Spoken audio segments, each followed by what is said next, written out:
Como de conhecimento de todos, principalmente a você que acompanha o Área Militar e o novo canal Analytics aqui no YouTube e também as nossas redes sociais, o principal líder do grupo terrorista Hezbollah, o secretário-geral do Hezbollah, Hassan Nasrallah, foi morto em um ataque de alta precisão sob responsabilidade de Israel, coordenado pela Força Aérea Israelense, que despejou ao menos 80 bombas com kits JEIDAM, com kits de alta precisão, baseados em navegação de GPS, contra os subúrbios e os edifícios ao sul de Beirute, onde estava localizado o líder Nasrallah,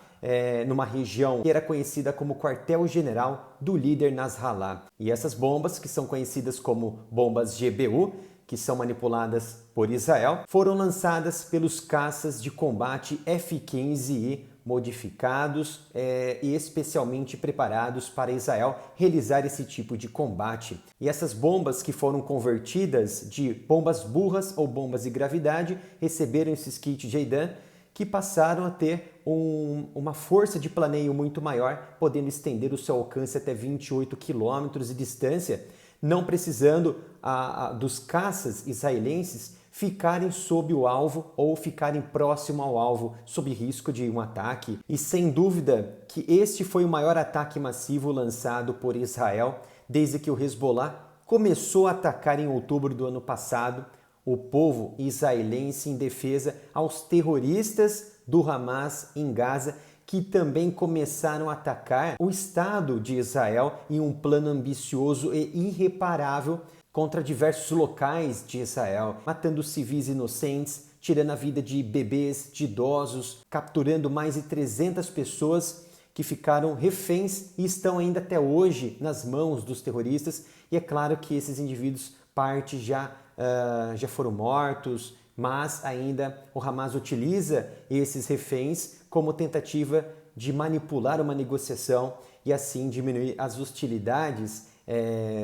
e assim diminuir as ações israelenses contra esses redutos terroristas, mas que Israel jurou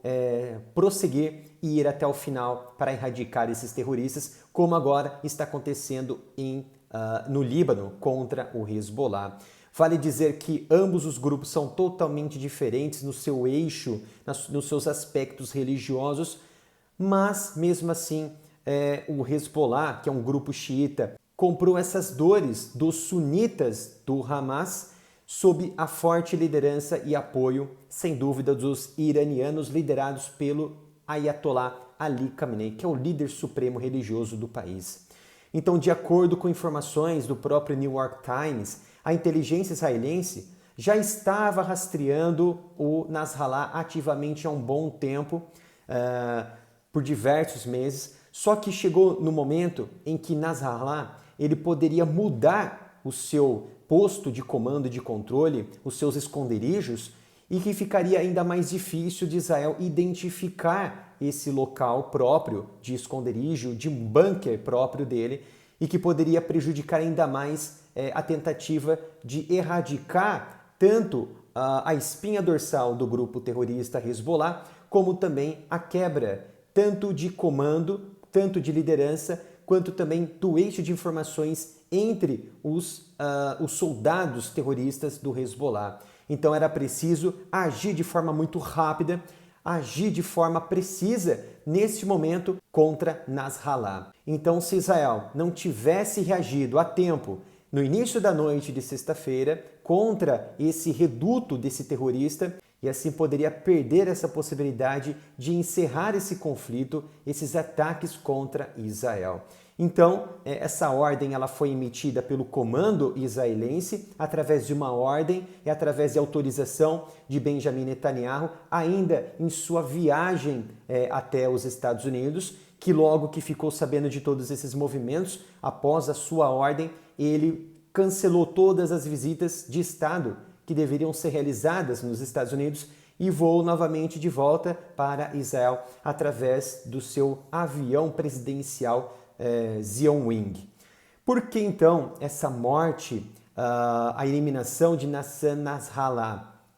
representa uma mudança de fato no Oriente Médio a partir de agora? Nasrallah era muito próximo e até um amigo íntimo do Ayatollah, o líder supremo do Irã, Ali Khamenei,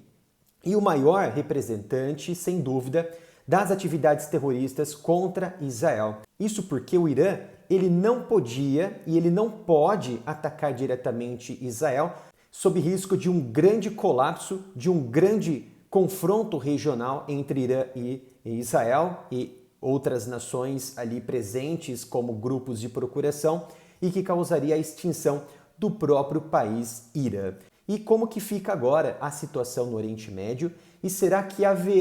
iniciará de fato uma guerra total, uma guerra regional na região? E uma guerra generalizada em todo o Oriente Médio não vai ser bom para ninguém, nem para Israel, nem para o Irã, nem para os grupos de procuração, as nações ali presentes, e nem para o mundo, nem para a Rússia, China e nem para os Estados Unidos. Ainda mais para os Estados Unidos, que vem sofrendo aí com esse processo eleitoral, vem sofrendo também com o processo de aumento dos preços dos últimos anos e nos últimos meses por conta da guerra na Ucrânia e também porque os Estados Unidos fomentam com armas e dinheiro tanto Israel quanto a Ucrânia. E vale lembrar que o Golfo Pérsico representa 30% de todo o comércio,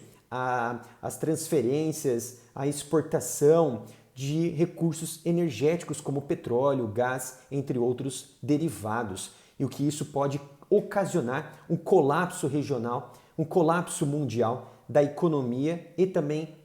do fornecimento de recursos energéticos a todo mundo, sofrendo ali uma escalada da situação econômica mundial e principalmente com a redução da oferta de produtos como como os derivados do petróleo. Então, existem alguns elementos que eu estudei, analisei, que podem ocasionar realmente para uma guerra total, um colapso no Oriente Médio. O primeiro deles é a extinção de todos os principais comandantes e lideranças do grupo terrorista Hezbollah em todos os seus setores possíveis no Líbano. Como Israel até mesmo publicou um organograma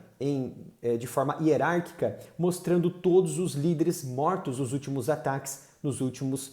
últimas semanas e nos últimos meses. Isso mostra que atualmente o Hezbollah não possui comandante neste momento. E como tal, que não possui um comandante, entra o segundo elemento que pode ocasionar de fato uma guerra regional. O primo de Hassan Nasrallah, Hashim Safi al-Din, será o novo secretário-geral do grupo terrorista. E essa medida ainda não foi tomada de forma oficial, formalmente, mas se trata da herança e também hierarquia já conhecida do grupo e até mesmo por esses membros e pelas mídias libanesas que vêm já noticiando essa possibilidade. Então, como tal, como primo direto e como uma liderança também respeitada pelos soldados, muito provavelmente vai querer uma retaliação forte contra Israel. E o terceiro elemento principal aqui que eu vejo, sem dúvida, os meios de comunicação da Força Quds, que é uma força de elite do Corpo da Guarda Revolucionária, do Exército das Forças Armadas do Irã, confirmaram que o general Abbas Nilforoshan, vice de fato da Força Elite, da Força Quds do Irã, e grupos de oficiais, como comandantes do Corpo da Guarda Revolucionária Islâmica do Irã, incluindo o brigadeiro-general Abbas Nilforoshan, como havia dito, o vice-comandante de operações do Corpo da Guarda Revolucionária, bem como o comandante interino das operações da Força Quds na Síria e no próprio Líbano, foram também mortos nesse ataque que mirou o bunker secreto de Hassan Nasrallah. Isso significa que diretamente o Irã estava planejando diversos ataques, estava planejando diversas estratégias contra Israel, estava fomentando o tempo todo esta guerra. Então não há mais desculpas do Irã. O Irã, sem dúvida, estava fomentando esses terroristas, estava ajudando nos ataques contra Israel. E por que então, se o Irã não participa de nenhum evento deste? Porque esses militares de alto escalão do Irã estavam fazendo juntos ali de Nasrallah, dentro de um bunker secreto que protege de ataques? Não faz muito sentido. Então todas essas narrativas que vão ser criadas, dizendo que Israel é isso, Israel é aquilo, e que o Irã não tem nada a ver com isso, é pura narrativa de quem quer proteger os terroristas, inclusive aqui políticos do Brasil que defendem esses terroristas. Então, sem dúvida, com essas baixas, o Irã tem em mãos agora a decisão de iniciar retaliações de fato e tão desejadas contra o povo israelense, mas sabe que isso deve custar muito caro para o seu futuro e também para a própria liderança dos ayatollahs, que podem desaparecer do mapa com ataques de Israel e propriamente dos Estados Unidos. Isso porque, caso o pessoal militar e bases americanas sejam atacadas pelos grupos de procuração financiados pelo Irã, por exemplo, na Síria e no Iraque, os Estados Unidos devem reagir e também bombardear as posições mais importantes